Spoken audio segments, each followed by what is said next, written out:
Howdy, howdy. There's Dr. Payne. I am on here tonight, but I'm not talking a lot. I've got the yuck. Oh no. But we've got good presenters tonight, so I'm excited. You got plenty of good stuff, and I'll start out tonight with an apology. I just got the tech fixed to actually get where I could access your task ones that came in this week. And so I've read all those and given you feedback. There wasn't any feedback to give. They were all great.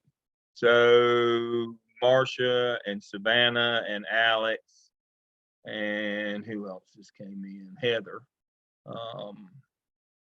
I believe all four of those came in. They were great, by the way. And you were a little outside the box on some of your long-term recommendations. I like that a lot. I like that a lot. And I know you got some points of emphasis in Gaston County, and so I was very pleased with those. I want to talk to you briefly about task 2. I know you know what to do. You're going to identify your fiscal and human resources required to implement your short and long-term goals. And don't forget to, if you got to implement anything with your leadership goals as well, the recommendations that you made to the school improvement team to improve leadership, prompt 2, if you got any activities, don't forget to include those as well in your, when you do your action plan. But what I want to talk to you about is something that's been on my mind here for a while. One of the things that's going on in across our society right now is a lot of folks are leaving their jobs. They don't get paid enough, or for whatever reason. And one of the things that we're doing, and we're doing it really badly in the school business, I'm afraid, is when we run shorthanded, we just started dividing up activities among the folks that are there working. It's like we're punishing them. And one of the things that we've got to be concerned about is when we start saying we want to do these new things, we got to let some of the old things go.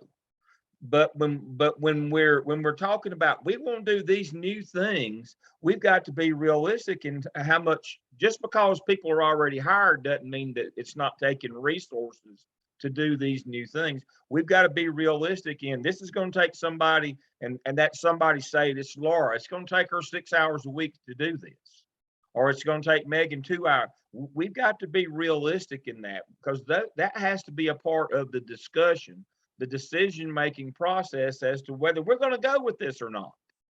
Is this something that we can afford, not only financially, but personnel-wise? I mean, people have a ceiling, folks. We can't just pile more and more and more on their plate.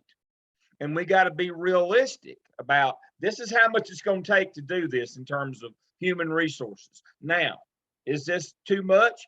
What could we take off of Daphne's plate for her to do this? That's the kind of conversations, critical conversations that we have to have in our business now. I had a student, a new student who had to withdraw this week, but she said, my principal, we're in a charter school, we're 3 teachers short. My principal's had to teach one of those classes. She just doesn't have time for me to be an intern as well. Those are the kind of decisions that we're having. Stuff's having to be let go now, because we just don't have enough people, or we're running shorthanded, or we have, and I hate to say this, but we got so many kids now, and I don't mean that pejoratively. We got so many young people that just aren't as efficient as seasoned employees, or we're getting a lot of resident, what we used to call lateral entries, and we can't overload them, because we'll run them off, and they're struggling to be competent already. So my charge to you is when you sit down and say, how much money is it going to take to implement these short and long-term goals and in any of these leadership goals that we have? Also sit down and say, and be honest about how much time is this going to take somebody, and who is that somebody to do this. Make sure that you understand that just because you have a person hired at your school or in your organization That doesn't mean that, oh, we don't, that, oh, it's not going to take any additional human resources because they already work here. Why, sure it will. You're adding something else to their plate, and either something's got to come off, or we're going to have trouble. Because as you know, as we learned last semester, who pays salaries? The state does. Will they send you any more money for that teacher because you've given them extra duties to do? Why, of course not. We learned that last semester. That resources, money they're not infinite. They're finite. You get a certain amount, that's all you get. So be thinking about that when you start on your task 2, and all you got to do in task 2 is identify your human and physical resources. Make sure that you don't just kind of gloss over the human resources part of it. Oh, Marcia already works here, so it doesn't take anything new. Well, yeah, it does. Yeah, it does. We're adding more. And that critical, and if we know how much more that is, then we walk in eyes wide open to that conversation that we have as a school leadership team about, should we do this? Can we do this? Is it worth this? What are we willing to give up if we do this? That's what the conversation that have to be had. That's real life, folks. Those are real life grown up conversations that have to be had. So that's it for me on task 2. Again, I thank you for your patience on me getting to task 1. I only got access to those earlier this afternoon. So I've taken some time, but they were great, and I appreciate that. So everybody finish up your task 1s by Sunday night, and everybody get on with your task 2. Let's get going. Thank you. Okay, I told you guys. Hold up. Oh, I got my volume over here on the one I'm looking at you. It's too loud. Give me just a minute. I told you guys that I was not going to keep you as long because we kept you really late last week. So I'm going to need a timekeeper to keep us on track. So who wants to be my timekeeper today? Jordan, Daphne Jordan, you've got it. 20 minutes for each one of our presentations. And then I'll be 20 minutes. I'm going to do 5 minutes at the beginning and 15 at the end. Sound good? And we will get out of here a little bit early tonight to try to make up for some of the time that we went over last week. We're actually going to try to get it done in about 55 minutes so we can get you out of here right at 8 o'clock. So I'm going to share my screen so we can get started. Our plan today, I wanted to talk to you just a few minutes about your responses to your coaching article and the ones that I've read already. I love that you recognized as a group the power that comes with that initial conference, that planning conference, and that is so powerful. And I love that you recognized the reflection conference and how that's important, because that will also allow you to reflect on what has happened and analyze the data that comes with it and make new plans. One of the things that I want to work on, this is driving me crazy. I'm sorry. Let me just close it out. I think I got it. One of the things I want to work on is, what do we do in the middle? What do we do when that observation time? And so over the next couple of weeks, we're really going to work on what are your procedures and what are your processes for how you conduct an observation. I'm not going to go into that a lot today because we're trying to save time, but one of the things we're going to do next week is we're going to actually do an observation together. And I'm going to tell you how I do an observation. I want you to talk to your principals or your administrator, say, what do you do when you come in to do an observation? And what I mean by that is, do they script? Old school, we script. I've got a peer who said, I sit down with my computer and type their evaluation as we're going through. I want to have documentation of what I saw to justify my thinking when I score them. So that's the reason I write down a lot of stuff that happens during that time. So I want us to talk about in the upcoming weeks how that observation component is going to drive that reflective conference at the end. So I think you guys did a great job with that. Today, our plan is Wood is going to spend 15 or so minutes, 10 to 15 on his presentation as teacher, as the educational designer, and then he'll have 5 minutes for questioning. And then Paris is going to be doing her presentation on instructional design, the educational design, and designing effective instruction. Then afterwards, we're going to spend just a few minutes on our why and evaluation of the teacher.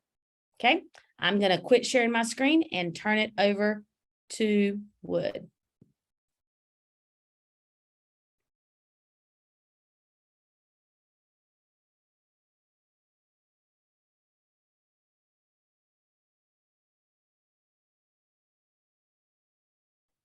Okay, just couldn't unmute myself. Can you guys see that okay?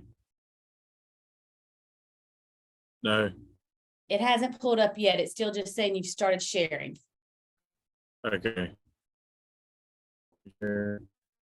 Let me try it now. Hold on. Maybe. Would, if you can't get it to work, do you want me to pull it up from my email? Yeah, it could be my internet, I'm thinking. Maybe. Is that working now? Do you want me to pull it up from what I have? Savannah, do you have it? It says I'm screen sharing, but it may just be my internet not working. It just honestly. pulled up. We can see it now. Do y'all see it? Okay. Yes. Wow. Okay. Yes. Hopefully there's not lag, so we'll try. Okay. So. Oh gosh.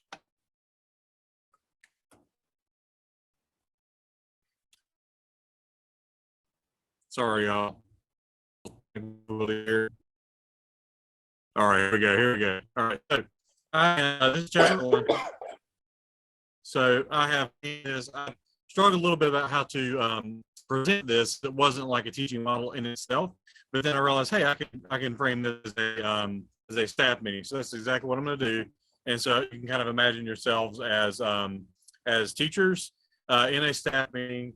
I frame this as a opening staff meeting for Highland Tech, but you can modify that to fit your school. So I have an agenda for the staff meeting. We're looking at modern trends, their impact on 21st century learning, characteristics of 21st century learners, the teacher as the educational designer, which is the topic of this chapter, and then introduce you guys actually as guest speakers for our professional development schedule, which will be throughout this whole semester. Okay, so now our computer's working. Actually, it just started. So I have a question for you guys. What are 21st century skills? See if you can remember from the reading and Dr. Payne's presentation last week.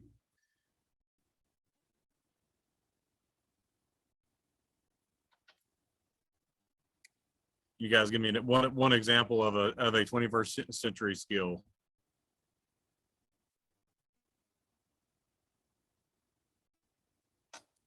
Can y'all hear me? Social skills. Global Yes. awareness. Life skills. Yeah. Media, like media technology.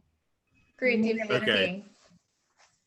You're fantastic. Okay, on the next slide, I gave you the cheat sheet answers that I stole from Dr. Payne's presentation. There was a video on there that was really good. So it's broken up into 3 main categories: learning, literacy, and life skills.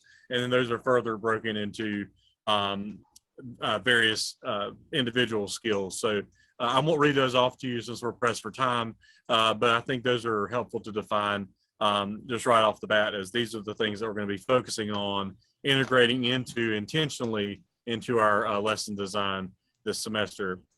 This was also a graphic that was shared, and I want to break this graphic down a little bit. Can you hear me okay still? Okay. So there's across the bottom. When I first saw this, I didn't fully understand the graphic, but then when I started on, so it makes sense to me. Across the bottom, you actually have like pillars. So you have standards and assessment, curriculum instruction, professional development, and learning environments. And those kinds of other things. You have key subjects or your core subjects, the 3 R's. In West Lincoln, we call those reading, writing, and arithmetic.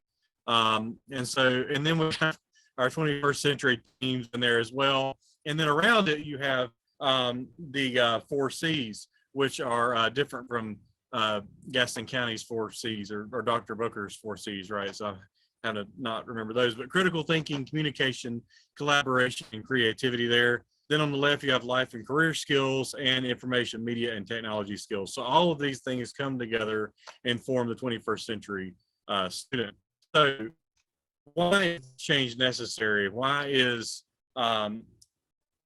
should we focus on integrating 21st century learning skills?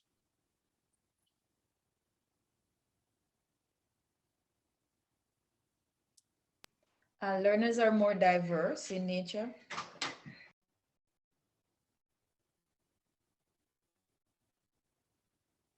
Thank you. That's fantastic. Enhancements with technology.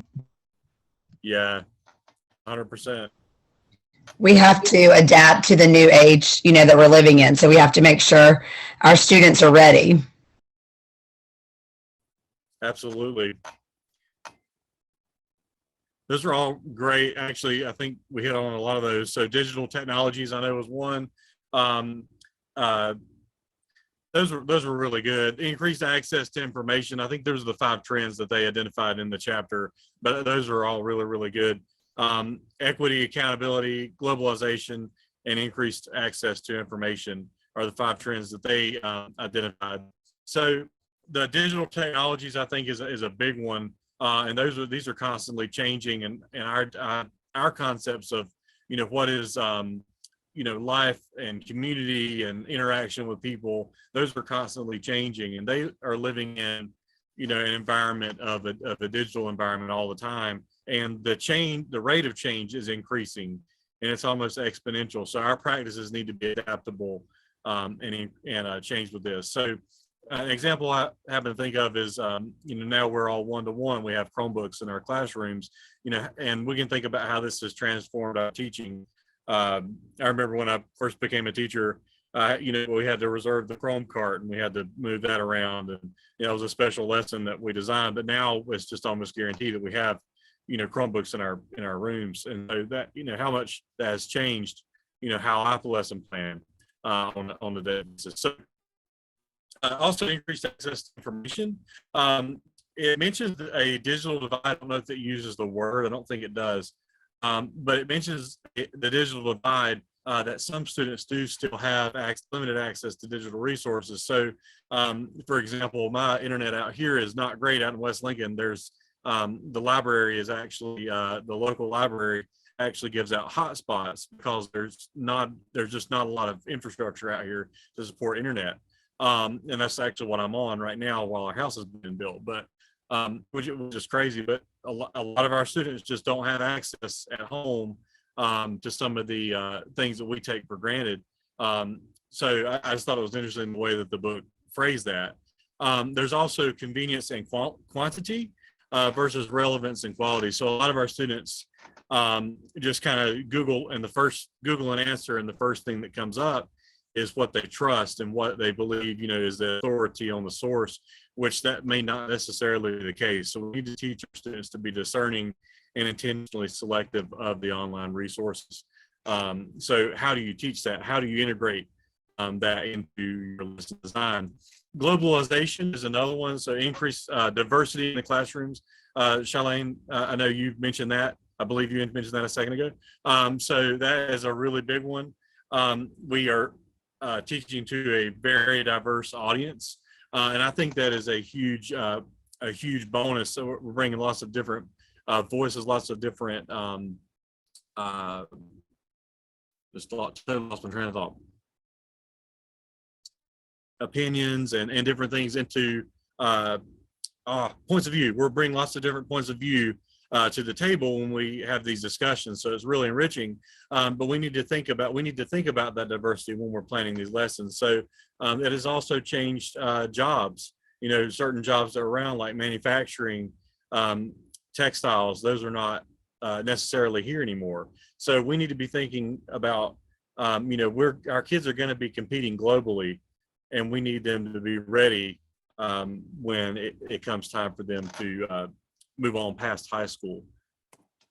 Excuse me. Equity is another one. The book talks about an emphasis on human rights. Global human rights was a really big deal. There's an increased awareness of individual rights, especially in regards to public education. So students and parents are very aware of what their rights are. There were mentions of the federal programs and laws such as, and I'm not going to try to pronounce some of the, ESEA, the No Child Left Behind, IDEA, and Title IX are just some examples of the federal programs and laws, but we've discussed many of those in our coursework so far. So the main takeaway here from this equity portion, I think that differentiated instruction is a must in lesson design. It's not an option anymore. It's not just something that you tack on at the end. I think it needs to be proactive, all right? It needs to be at the forefront of our planning. We need to meet the needs of these individual students as we are planning our lessons. So, and is accountability. So we are, I think I've mistyped on this one, but we are, responsible for meeting expectations. We need to be data driven and respond to the data collected. I'm trying to be sensitive on my time here because I know I'm at 9 minutes. So there's a few things as well that the book mentions. Yes. Bree, take your time. We're good. Okay. I'm watching this and I'm like, I am running up on the clock down. Okay. So NETS is the National Educational Technology Standards for Students. They identified 5 domains, and these are creativity and innovation, communication and collaboration, research and information fluency, digital citizenship, and finally, technology operations and concepts. So I try to have a takeaway from each of these things. Ultimately, we want our students to live productive, technologically competent lives. And so through each of these domains, oh gosh, I'm losing my train of thought on these. Sorry guys, need to take a break here.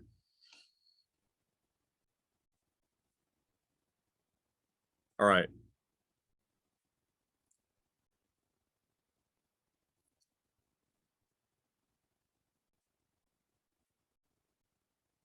Can somebody help me out? Where was I trying to go here? Do you guys remember this part of the chapter?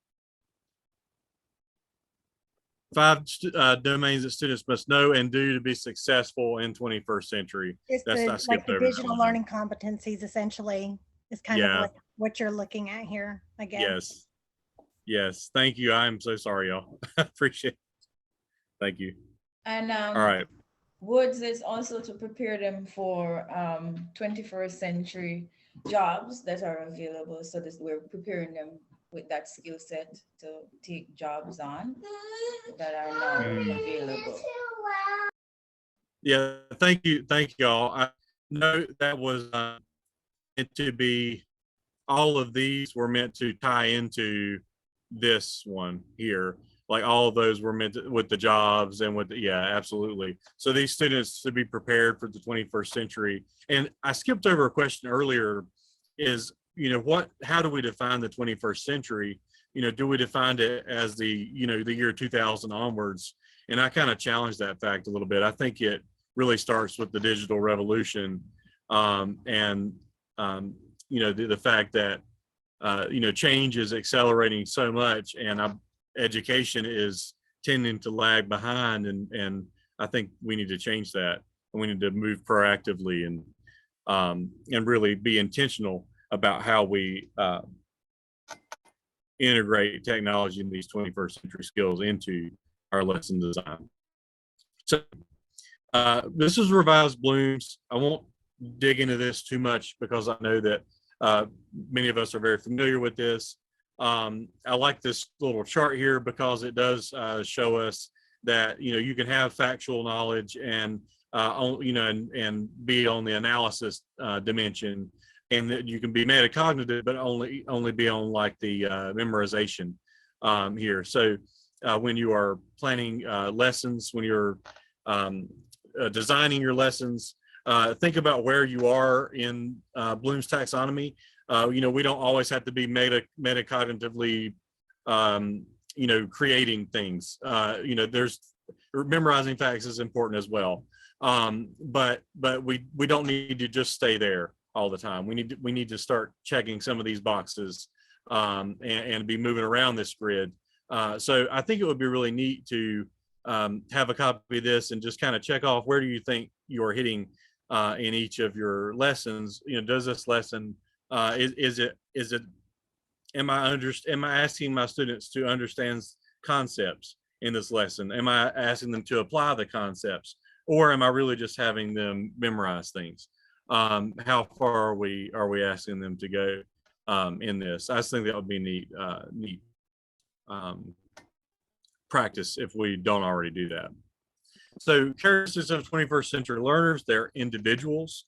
The book talks about building relationships with the students. Get to know your students is very, very important because they are individuals. We can't treat them as just general groups anymore. We shouldn't treat them as general groups anymore because we're going to miss out a lot and we're going to not meet their needs and not get them engaged and not they're not going to reach the achievement that they can possibly reach. So there's also increased exceptionalities. So these it gives the examples of EC, IEP, and 504s.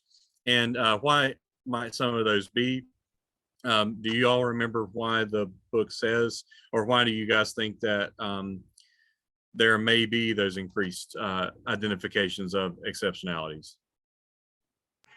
Well, people have more information or access to information about what is available to them. And so they're more versed and can advocate for themselves in terms of asking for these services for their kids. Yeah, absolutely. I think that knowledge and understanding of these different exceptionalities is definitely has definitely increased it, as well as trainings. They're much more aware and much more. We have more support systems in place to support those students. And remember that our students are immersed in the digital age, right? They are students of and children of the digital era. They grew up in this. They have computers. They have cell phones, and we need to be cognizant of that. So finally, this is the whole point of the chapter. The teacher is educational designer. What makes a teacher an educational designer? And I'm going to move on to the next. I'm not going to try to make you answer that. It says that an educational designer is a teacher who approaches instruction with intention and clear goals. So what should these goals be? To support diverse learners, to promote rigor and high standards of learning, and to make optimal uses of resources. Okay, so break that down a little bit further. We need to plan with a purpose. We should possess specialized knowledge, build strong toolboxes, including digital tools. And part of that is going to be you guys models, teaching models that you'll be sharing with us as toolboxes for the, hold that thought. I'm going to come back to that in a minute. Also able to form. We're running out of time, Wood. Yeah, I know. I'm trying. I realize that I think I made this for more of a 30-minute presentation, and when you said 10 minutes, I'm like, oh crap, I'm gonna have to really fly through this. So I apologize. I'm gonna move on here. How can I be an educational designer? Again, plan with a purpose. Draw on various sources of knowledge and identify and address instructional challenges. Okay. Let me take this back to HST really quickly, and then I will be done and let you guys share. I already shared the presentation with you guys. The school improvement goals are 100% student growth on the ACT and 100% student growth on the EOCs. So those are Math 1 and 3, English 10, and biology. And so this is just a little bit of data that was just shared with us. And if you look on the left-hand column, this is 21, 22, and you can kind of where our numbers lie with proficiency. So we are on track there, but how do we grow from good to great to greater? How do we keep on increasing these numbers when our numbers are so high? So this is a challenge for Highland to keep growing. How do we continue to grow? And the answer is intentional lesson design. That is one answer. So focusing on teaching models, which of course is specialized methods to facilitate learning. So this is going to be that middle column, instruction column, And so the teacher as the designer is going to integrate various teaching models in order to increase engagement and therefore increase student achievement.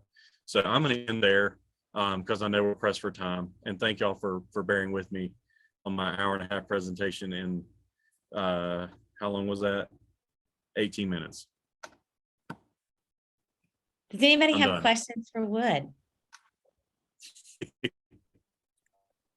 Wood, I'll tell you, I'm going to let you share that part because I think it's super cute, but I think you did a great job making sure that you gave wait time by asking a question and waiting. Anytime you see that your audience is maybe not as engaged as what you want them to be, that's when you stop. And this is more for everybody else to hear too as you're doing it.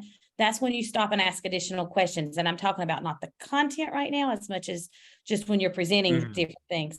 I love how you related the change in digital technologies to what we've gone through as a district, as a nation with one-to-one devices and the technology changes that have come about because everybody's experienced that, correct? Mm-hmm. And the other thing that my one growth from that, because I'm giving you some glows and some grows, my growth from that is I would start off with your data because you start off with your why right up front. When you're doing your staff meeting for your school, you start off with that data. Why is there a need? Because if I hear numbers that need to grow and I see those numbers and I see how you're going to be more in tune with that, aren't you? Yeah. Yeah. So that was for everybody else. Does anybody else have good feedback to give to Wood before we start on the next one?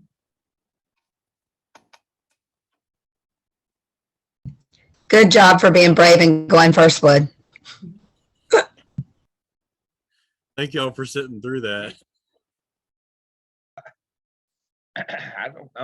Y'all ought not be afraid to go. Here's what I would say, Wood. Here's my feedback. And I'm just part of the peanut gallery like everybody else.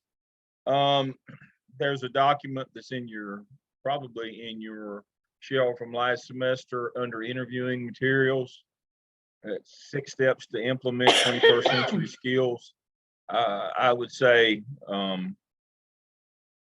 review that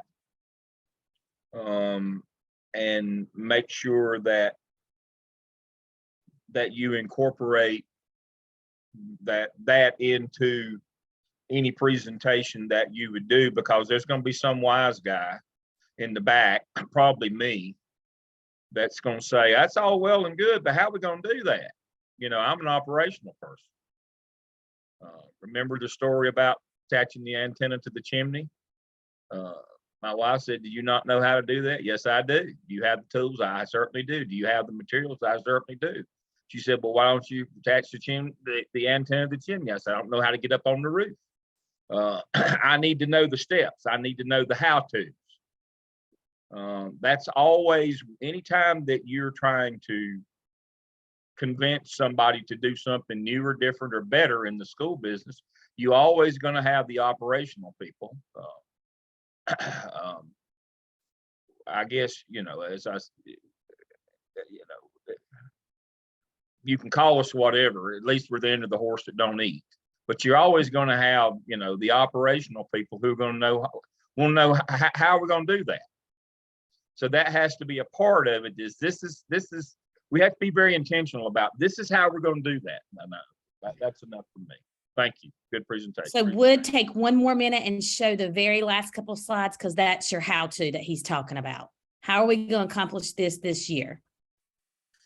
So the very last little bit is actually, I'm going to introduce, so if I was doing this in a presentation, I would share the schedule, and they would have dates on them, and these do not, but oh, come on, there we go.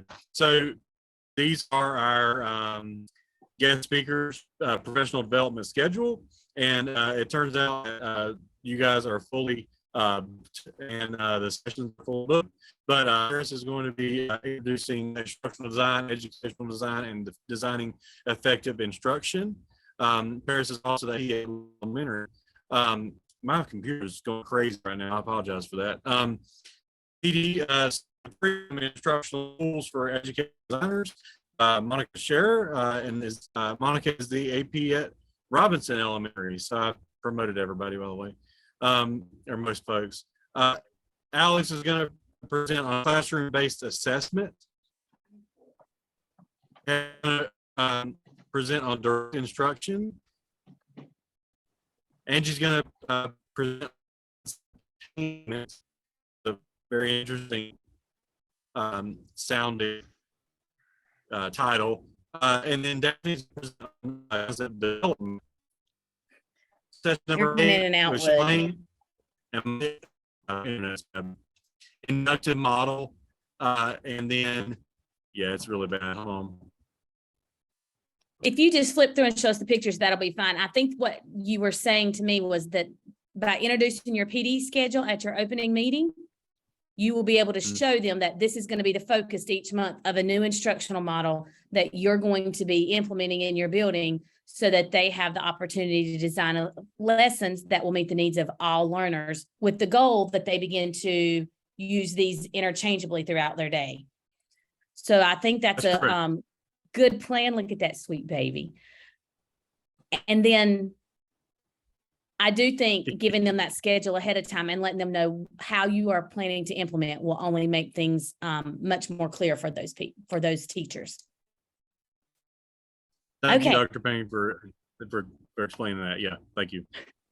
Well, you did a good job explaining it to me the other day when we talked through it, and I think that's important. So at this time, Wood's going to stop sharing. You've had a chance to ask questions, and we're going to introduce Paris, who's going to be next.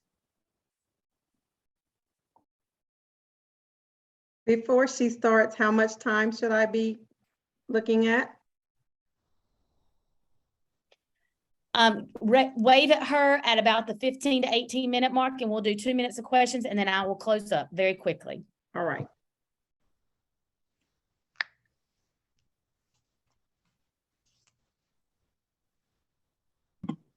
Can everybody hear me right now? Mm-hmm. Okay, great. All right, I'm gonna see if I can do this correctly. Oh, no. Let's see. I think that's correct. Can everybody It's see pulling up right now? Okay, great. Let's see. Very All good. right. Can everybody see that okay? Mm-hmm. Wonderful. All right, so today I'm going to be presenting chapter 2 of the Teaching Models book, and it is entitled Instructional Design. So today our learning objectives for chapter 2 are going to be, what is instructional design? What is the difference between instructional design models and models of instruction?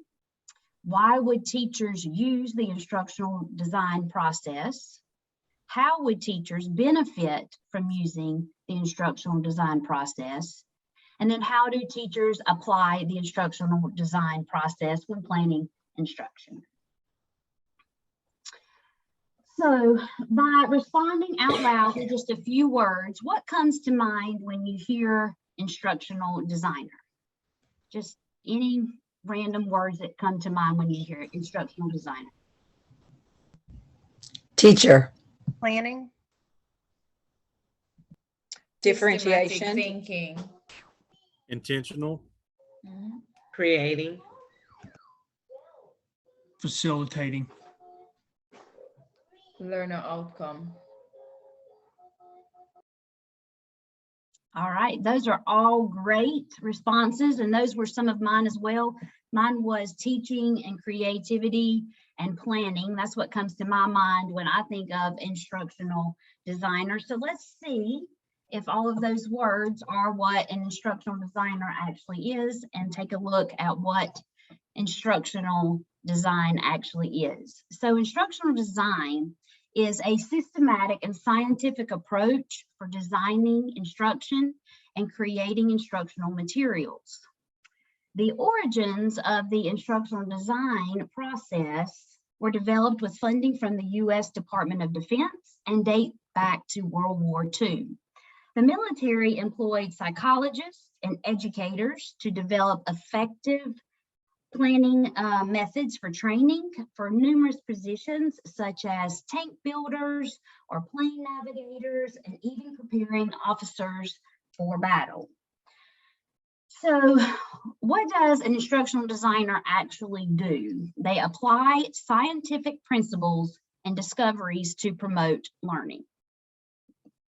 So before, I'm sorry. So this chapter is actually going to teach us how teachers design instruction to address diverse learner needs in the 21st century classroom. And really, the simple answer to it is by becoming an instructional designer. So before we get going any further into it, the book refers to instructional design models versus models of instruction. And I think it's important that we understand those two different concepts. So instructional design models emerge from the field of instructional design, and those are practical expression of learning theory. The models of instruction are those frameworks for implementing instruction in a classroom setting. Those are those models of teaching. They're research-based, proven procedures for teaching.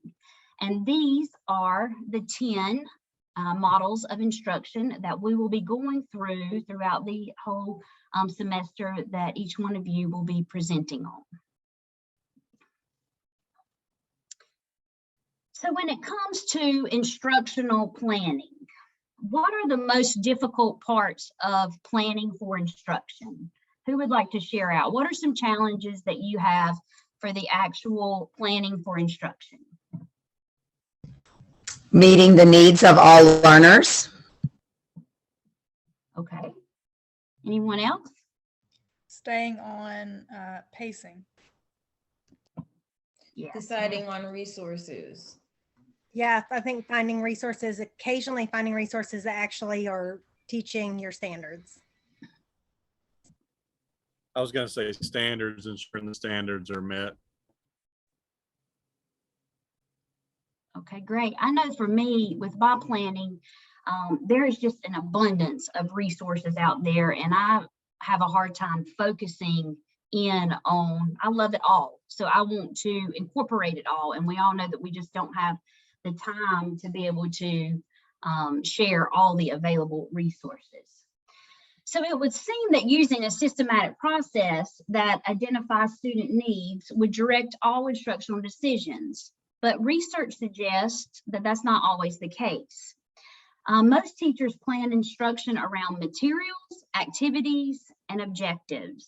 And very few teachers have a realistic idea for what is required to plan instruction. So instructional planning is the important work that maximizes learning opportunities for all students.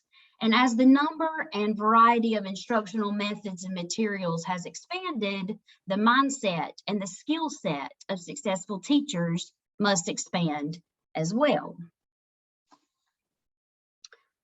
So there are many areas outside of education that use instructional design, as you can see listed here on the screen. And using the instructional design process greatly benefits these areas. For example, it streamlines their work by saving them time and money and energy.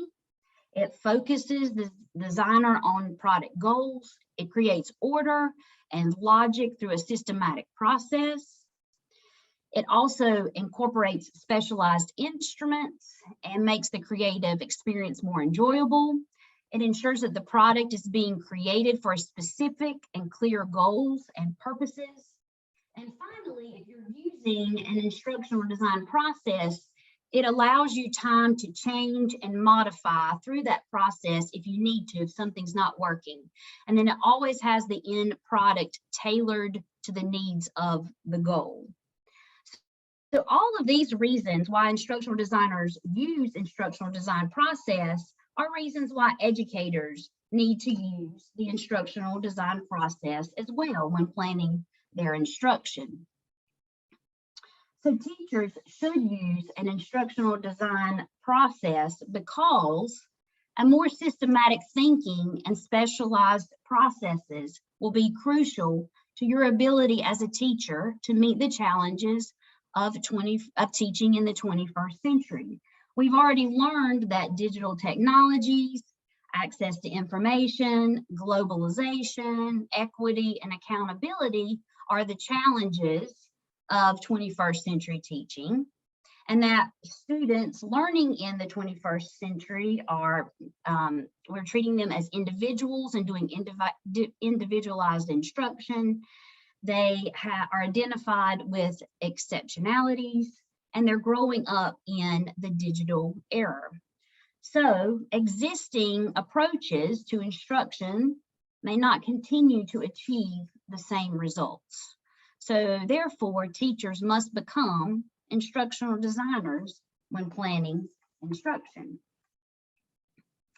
So just like the areas outside of education, using the instructional design process will benefit teachers by helping them to clarify their goals for instruction, identify and base instructional decisions on their learner needs, locate and choose resources that are the most appropriate, frame most important challenges for instruction, understand the effect of instructional materials or methods they have created, and then learn and grow through this process and practice. So I know what you're thinking. You're sitting there thinking, okay, an instructional design process is wonderful and it's great, and this would be great if we had the time to do all this. So how can I apply the instructional design process when planning instruction? And so chapter 2 goes into quite a bit of depth into an instructional model. And the model that they talk about is the ADDIE model.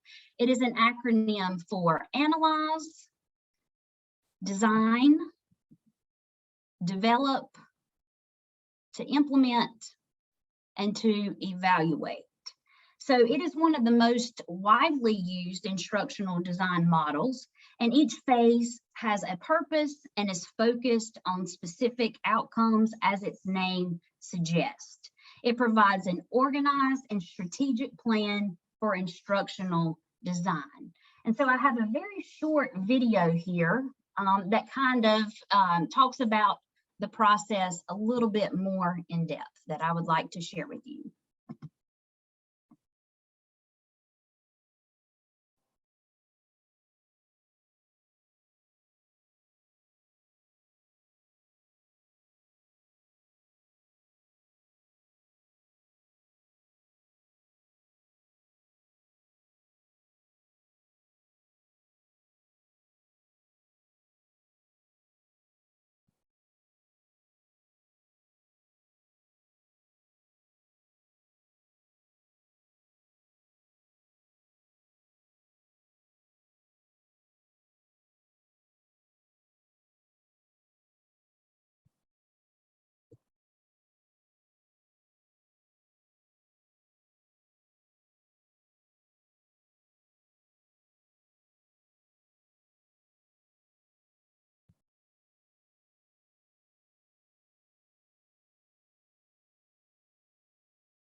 Okay, let's see. Moving on. So when applied to planning and teaching instruction, the ADDIE model is very practical and it's very flexible. You can use it for simple instruction. You could use it for working individually. You could even use it with working in groups with other teachers. So teachers can use it as often as they seem or deem useful. It also promotes goal-driven and rewarding practice. It empowers teachers to make the most of the abundant resources available. And then it supports teachers who are functioning as an educational designer. So the last thing that I would like to go through with this ADDIE model is how do we use each one of these when planning our instruction and teaching our students. So when you look at the analyze phase, these are major activities, and you're going to notice when you go through these that you probably already are an instructional designer, that teachers just, I think, automatically do these things, but sometimes we don't put them down in this systematic process the way that it's laid out. So to begin with, you're going to analyze your academic standards and break those into learning goals, identify your learner needs, conduct a needs assessment, inventory your materials and resources available, and then select your appropriate instructional model for the teaching. Moving on to the design process. All right, this is where you're going to review types of knowledge addressed in your learning goals, configure other instructional tools, formulate all of your plans for development and all of your material stuff, conceive your evaluation plan, and plan the pacing for your unit.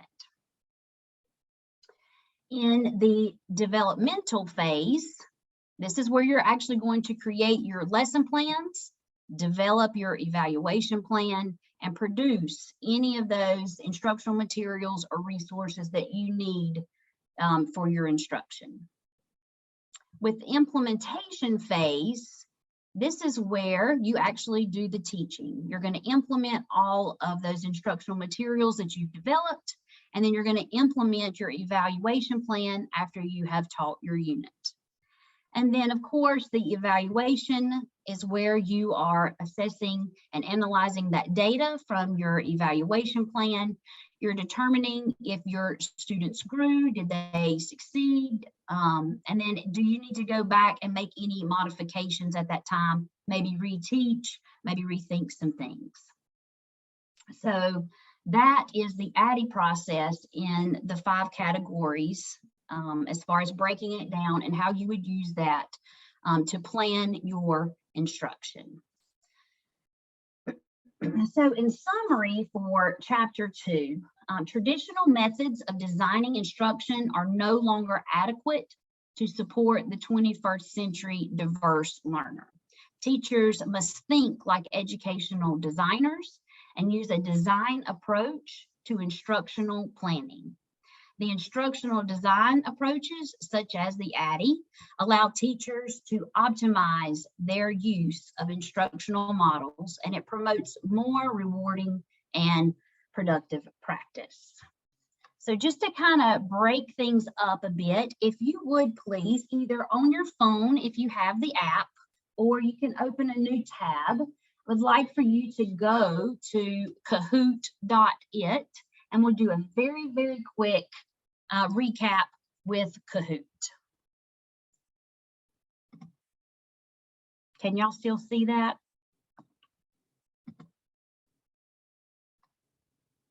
Thank you.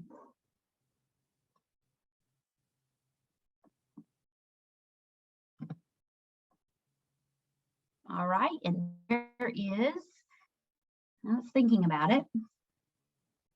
There it is, your game pen.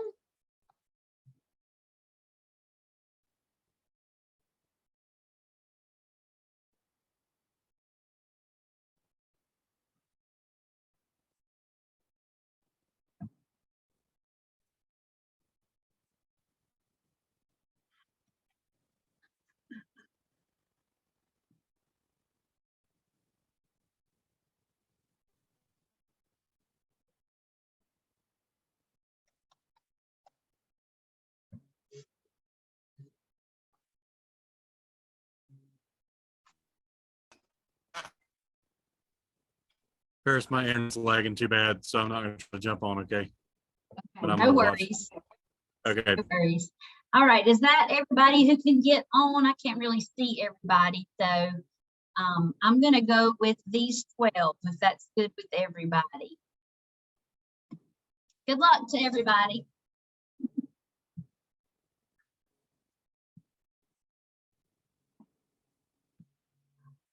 How can teachers design instruction to address diverse learner needs in the 21st century classroom?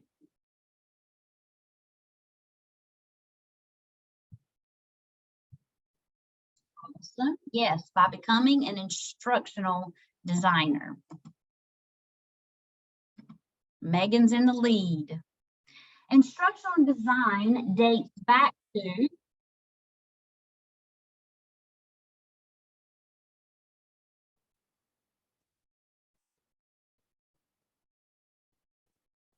all right, very good. It's World War II.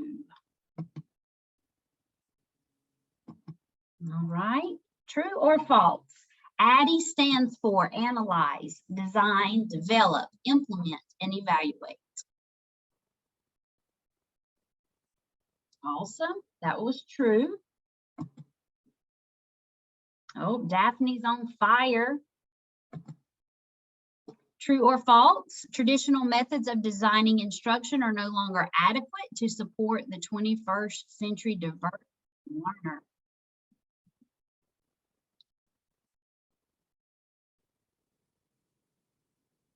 Yes, traditional methods are no longer adequate. True or false? Teachers must think like educational designers and use a design approach to instructional planning.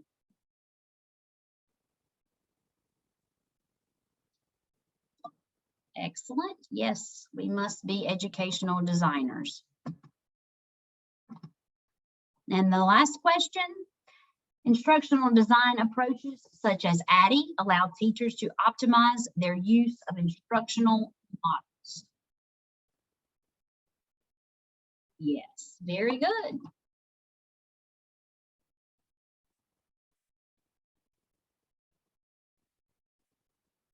Is that Marcia? 3?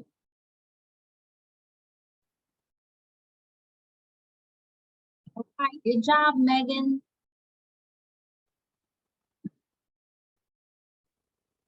All right, guys. Thank y'all so much for listening to my presentation. Dr. Payne, what would you like me to do now? You can close out, but great job. I love how you had your learning objectives and very clear questioning. Definitely love the Kahoot at the end because it engaged everybody. At the very end, I love that. And I love how throughout your presentation, it was evident you had read chapter 1. You had went back and talked about the things that he had already talked about in chapter 1. So that was pretty powerful stuff. So good job. Does anybody have questions or feedback for Paris before I close us up? I was going to comment on the same thing, that it was nice that you would reinforce some of the things that I glossed over from chapter 1. So thank you. Didn't gloss over. I thought you were really Breeze through. Good job, Paris. This nice lady is running this one tonight. I'm not sure you'd have any blood left if I would, but maybe next time. I think the big thing when you do presentations for your staff, you want to make sure that they're engaging. You want to make sure that there is a beginning point and an end point. And as you get more experience actually leading, taking that data, leading a school and moving forward, you're going to see how to make the connections through the process. So one of the things I think Dr. Lamb mentioned earlier was taking your instructional models when you're doing your presentations coming up and looking at the application of how. I love that you took the ADDIE model and you went through and said how. One of the things that I think, I'm going to share my screen real quick, and I'm not going to stay on long. We're going to finish this up next week. But one of the things that I had down to talk about tonight in my 4 minutes that didn't happen, is we're going to look at backwards design planning, because I think that's so important. But then we're also going to look at I wanted to look at the ADDIE model to talk about, when do you see this? When do you see it in your school? And it's going to be in your PLCs, where you backward design planning. The ADDIE model helps you do that. What do we want students to learn? How do we know if they learn it? Is the first part. And then we were going to go through and look at it in PLC. So next week, we're going to look at that a little bit more, but the analyze and design is going to look at the scope, the focus, I can't even talk, the scope, the focus, and the sequence. The knowledge students are given to students, how learning will be demonstrated, and the sequence and how it's organized. So I think one of the things that I want you to take away from what Paris did tonight, that was phenomenal. I want you to take away, and I want us to look at how that aligns to your PLCs, and then where do you find it on the instruction evaluation tool. So next week, we'll kick off with that. Where I was going with that is, all of the things that she and Wood talked about tonight, we can look for in that evaluation tool that we're continuing to grow and learn and understand even better. So that'll be what we start off next week, is talk about how backwards design is very similar to the ADDIE model, and how they'll go together, and we'll look at where you find those in PLCs, and then where you find that on your evaluation tool. So we'll kick off next week, the first 8 to 10 minutes with that, and then we will go straight into I have to look. We will go straight into Monica will be presenting, Monica is doing 3 and Alex is doing 4. I confused myself. But everybody make sure you're reading chapter 3 and 4 so that you can contribute to when they're asking questions. Because one of the other things that I'm making note of is who's contributing to our when they ask questions, who's giving that feedback and who's answering those questions. Because if you don't read your chapter, you won't know how to contribute to that. So make sure that you're reading and preparing for their presentation, because if you're in a staff meeting, you got to know what's coming up. I appreciate all the work that you've done thus far. Those 2 presentations were really good. Continue reading your individual books. And next week, I will also close up sharing about your group projects that'll be due at the very end of the semester. Okay. I am 4 minutes past what I told you. And I told you I try to stick true to my time. It is important for us to know how to guide as the instructional leaders in our buildings. It's important for us to know how to guide the instruction, how to help them know step by step for implementing, and then how to evaluate that it happens. So we will wrap up this lesson next week, and then we'll start right into our actual instructional design models. Anybody got questions for me? This was a perfect week for us to cut short. I've been running a fever all day. And so I am ready to go to bed, but I appreciate y'all being prepared, being engaged, and then we will meet back up next week. If you have questions, I'll stay on for a few minutes at the very end. Thank you all. Dr. Payne, do you want me to turn that presentation into you? Do you need that, or? Yes, if you'll upload that for your assignment, where it's got the assignment for your individual project. Okay. The place in the assignment column that you can upload your presentation there. All right, that's what I'll do. And I will grade it and give you feedback on your individual just for you stuff. All right, thank you. Thank you both. Thank you.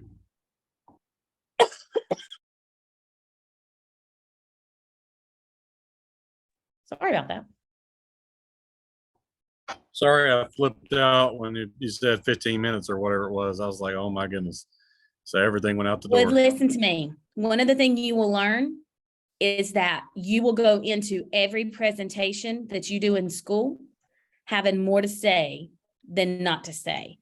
So knowing your content and being able to come by on the fly and condensing things when you need to condense and expanding when you need to expand, that's going to come with practice.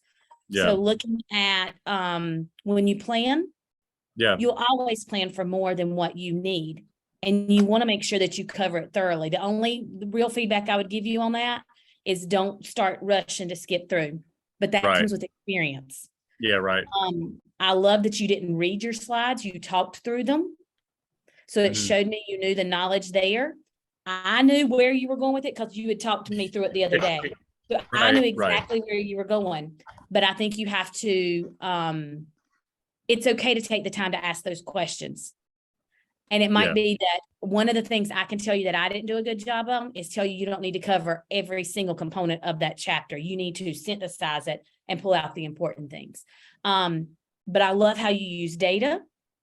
I love how you had a plan for how they were going to get there. Your one growth goal is going to be to look at how do I take that plan Mm. and make it an integral part of the thing, because you saved it till the very end, and all along, like Dr. Lamb said, he's going to be asking, how are we going to do this? Why are we going to do this? So Yeah. if you engage that all along, you show your data, and then you Yeah. say, let me tell you how we're going to do this. We've got these great presenters, and I'll introduce them at the end, who are going to give us a focus every month. That's all you would have to say, and you have now hooked him because he knows he's got a focus every month that he's going to work on. Does that make sense? It does. Yes. But you did great. We're going to Okay. grow through this process, and you're going to, between Saturdays and our final presentation, you're going to have lots of opportunities to practice doing presentations even more. Absolutely. Okay. Thank you. Thank you, sir. I appreciate y'all. Okay. Have a good night. Bye.